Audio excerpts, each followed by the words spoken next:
Sexto ano, hoje nós iremos corrigir os nossos exercícios do livro Matemática em Questão, do trabalho que vocês realizaram na outra semana. Vamos aos nossos exercícios.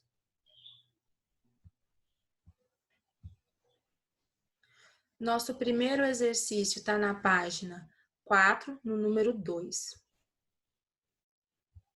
O exercício diz o seguinte: quantos números naturais há de 25 a 51?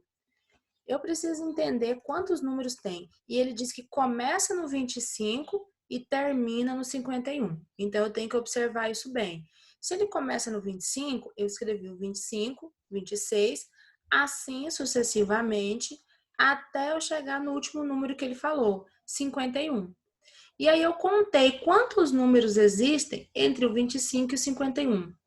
Então, ó, 1, 2, 3, 4, 5, 6, 7, 8, 9, 10, 11, 12, 13, 14, 15, 16, 17, 18, 19, 20, 21, 22, 23, 24, 25, 26, 27. Portanto, do número 25 até o número 51, eu tenho 27 números. Eu poderia também fazer uma conta de subtração, desde que eu tivesse atenção e me lembrasse que o número 25 e o número 51 fazem parte desse grupo que ele está pedindo. Então, eu tenho 27 algarismos. O próximo exercício é na página 4, o número 4. Ela diz o seguinte: Carlos resolveu plantar mudas no terreno de sua casa, repetindo o modelo do desenho que havia feito anteriormente no sítio de sua avó. Para isso, seguiu alguns passos. Preparou o terreno com adubo orgânico rico em potássio. Depois, montou as covas de plantio com distância de 0,5 metros uma da outra. Observe a imagem anterior. Resolva as seguintes questões. Letra A. Transforme 0,5 metro em centímetro. 0,5 metro é o mesmo que a metade de 1 metro. 1 metro são 100 centímetros. Então, a metade de 1 metro, 50 centímetros. Correto? Letra B. Represente essa distância entre as covas na forma de fração. Quando eu tenho uma fração, eu tenho essa divisão entre os dois números, o número de cima, que se chama numerador, o número de baixo, que se chama denominador. O numerador é aquilo que eu quero e o denominador é o total daquilo que eu preciso ter. Então, ó, ele diz que ele tem meio metro de uma a outra. Ou seja, ele pegou 1 metro e dividiu esse metro no meio. Isso quer dizer que ele pegou 1 metro e dividiu em duas partes. Então, 1/2 é a fração da letra B. Letra C. O zero indicado na medição é o menor número natural? Zero é o menor número natural. Observe, eu conto 0, 1, 2, 3, 4, 5, 6, até porque se ele está falando de medição, não tem como você medir o tamanho de uma cova na outra se essa cova é menor do que zero. Então, eu tenho que começar sempre do zero. Letra D. No sistema decimal de numeração, todo algarismo escrito à esquerda do outro vale 10 vezes mais do que se tivesse no lugar dele? Vamos observar um exemplo. Eu tenho o número 3. Se eu escrevo ele na casa das unidades, ele vale 3. Se eu passo ele para a esquerda, esse 3 vai ficar na casa das dezenas, portanto, ele já vai valer 30. Se eu mudo ele mais uma vez para a casa das centenas, eu já vou ter 300. Se eu mudo mais uma vez para a casa do milhar, eu já vou ter 3.000. Observe que toda vez que eu mudo o número de uma casa para outra, unidade, dezena, centena, milhar, e eu posso continuar, esse número ele vai aumentando, ele não fica com o mesmo valor. Então, é 3, 30, 300, 3.000 e assim sucessivamente. São múltiplos de 10. Então, está certo. Toda vez que eu mudo o número de uma casa para outra no sentido da esquerda, esse valor ele aumenta 10 vezes. Então, a resposta da letra D é sim. Letra E. Quais são os algarismos indo-arábico e por que eles têm esse nome? Primeira pergunta: quem são os algarismos indo-arábico? São todos aqueles algarismos que nós utilizamos para escrever qualquer número. Eles são o 0, 1, 2, 3, 4, 5, 6, 7, 8 e 9. Ou seja, com esses 10 símbolos, eu consigo escrever qualquer número. Então, é só eu imaginar um número, que esse número nada mais é do que a combinação desses 10 símbolos. Se eu quiser escrever o número 45, eu vou pegar primeiro o símbolo do 4, depois o do 5, e eu vou ter 45. E se eu quiser escrever 54, basta mudar a ordem dos números, mas os algarismos utilizados são o mesmo. Eu uso o 4 e o 5, porém eu uso o 5 primeiro e depois o 4. Dessa forma, eu posso escrever qualquer número. Eu quero escrever o número 100, então eu vou utilizar o algarismo 1, depois eu vou usar o algarismo 2 duas vezes. Então, esses são os algarismos indo-arábico, do 0 até o 9. Agora ele pergunta por que recebe esse nome. O povo da Índia, os hindus, eles eram matemáticos por natureza. Eles são, aliás, matemáticos por natureza. Então, alguns deles se destacavam muito em relação ao conhecimento matemático. E esse povo hindu, eles desenvolveram esses símbolos para representar quantidade, para representar os números que eles queriam ter. Por quê? Essa representação, ela depende da posição, não do símbolo. Então, é sempre os mesmos símbolos. Só que esses símbolos, eles mudam de posição para representar uns números diferentes. Isso facilitou os cálculos dele, o desenvolvimento da matemática. Então, o povo hindu teve uma ideia sobre como fazer uns símbolos que representasse quantidade, que facilitasse os cálculos matemáticos. O povo árabe, como eles são comerciantes, eles andavam muito de uma região para outra, da Ásia, da África e da Europa, observando esse modo hindu de fazer cálculo, eles tomaram para si essas ideias. Então, eles começaram a utilizar esses símbolos também para fazer cálculo. E a partir disso, eles transmitiram esse conhecimento para o resto do mundo, principalmente para a Europa Ocidental. Portanto, se chama indo-arábico, indo do povo hindu, e árabico por causa do povo árabe que difundiu esse conhecimento, ele transmitiu esse conhecimento para os outros povos. Letra F. Podemos dizer que em um número os algarismos têm dois valores, o absoluto e o relativo? Sim, correto. O que seria o valor absoluto? O valor absoluto é independente da posição. Então, se eu escrevo o número 50, o símbolo 0 é 0, o símbolo 5 vale 5. Então, ele é independente da sua posição. Ele é o valor do seu algarismo. O 0 não tem nada, o 5 tem 5 unidades. Pronto. O que é o valor relativo? Ele depende da posição onde o algarismo está. Se eu observo o 50 de novo, eu tenho que o 0, por ele estar na casa das unidades, ele não tem valor nenhum. Mas se eu observo o 5, ele tem um valor de 50. Um outro exemplo, 23.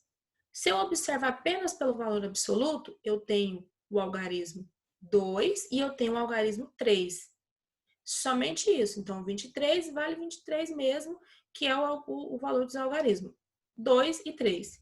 Agora, se eu observo o valor relativo, o 23, o 3, ele tem 3 unidades, porque ele está na casa das unidades.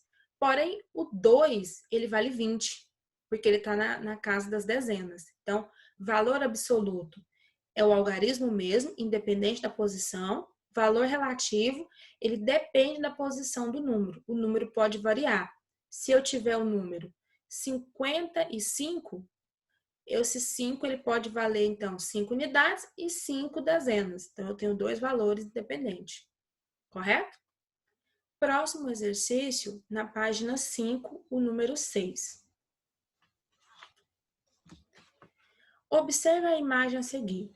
Almir fará entregas de saco de cimento para uma construtora de seu bairro. Antes de entregar, ele fez as anotações das quantidades total de saco conduzidos. 9 mais 99 mais 999. O resultado dessa operação pode ser expressa na forma de. Então, ele tem o número 9 mais 99 mais 999. Eu vou começar a soma. E eu vou começar somando pelos números maiores para facilitar o meu cálculo. Então, 999 mais 99. 9 mais 9, 18. Eu escrevi o 8, subi um valor aqui, ó, uma dezena. 9 mais 9, 18. Mais 1, 19. Eu escrevi o 9 e subi 1 na casa das centenas.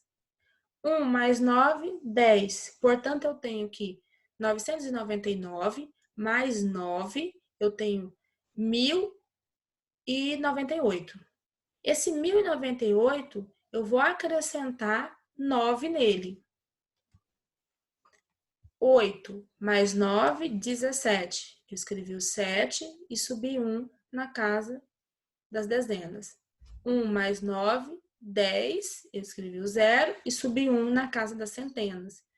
1 mais 0, 1. E eu desci 1 porque não tem outro valor. Portanto, eu tenho que 9 mais 999 mais 99, eu tenho 1107. E ele pede para marcar a opção certa. Vamos ver quais opções nós temos. O número é par. Para que o número seja par, ele tem que terminar em 0, 2, 4, 6 e 8. Então, ou ele tem que ser esses próprios números, ou ele tem que terminar com esses números. Um exemplo, 22. Outro exemplo, 50. Então, esses números são pares. Portanto, como o nosso número termina em 7, ele não é par. Vamos para a próxima opção. O número ser ímpar. Para que o número seja ímpar, ele tem que terminar em 1, 3, 5, 7 e 9. Ou ele tem que ser esses próprios números. Então, um exemplo é o nosso número 1107. Ele termina em 7, portanto, ele é um número ímpar. Logo, a nossa resposta, a nossa letra certa é a letra B, porque ele é um valor ímpar. Nosso próximo exercício é na página 5, número 8. Determine o número formado por. Lá na letra A, nós temos 5 vezes 100 mais 3 vezes 10 mais 4. Então, eu vou realizar primeiro as multiplicações, como qualquer expressão numérica. Primeiro, eu vou multiplicar o 100 por 5. 100 vezes 5. 5 vezes 0, 0. 5 vezes 0, 0. 5 vezes 1, 5. Então, 5 vezes 100, 500. Mais 3 vezes 10. 3 vezes 0, 0. 3 vezes 1, 3. Então, eu tenho 30. Portanto, 3 vezes 100, vezes 10, 30. E eu repeti o 4. Agora, eu preciso somar 500 mais 30 mais 4. 0 mais 0 mais 4, 4. 0 mais 3, 3. E o 5, eu repeti. Portanto, eu tenho 534. Letra B. 6 vezes 100 mais 4 vezes 10 mais 8. Primeiro, eu devo multiplicar o 6 vezes o 100. Então, 100 vezes 6.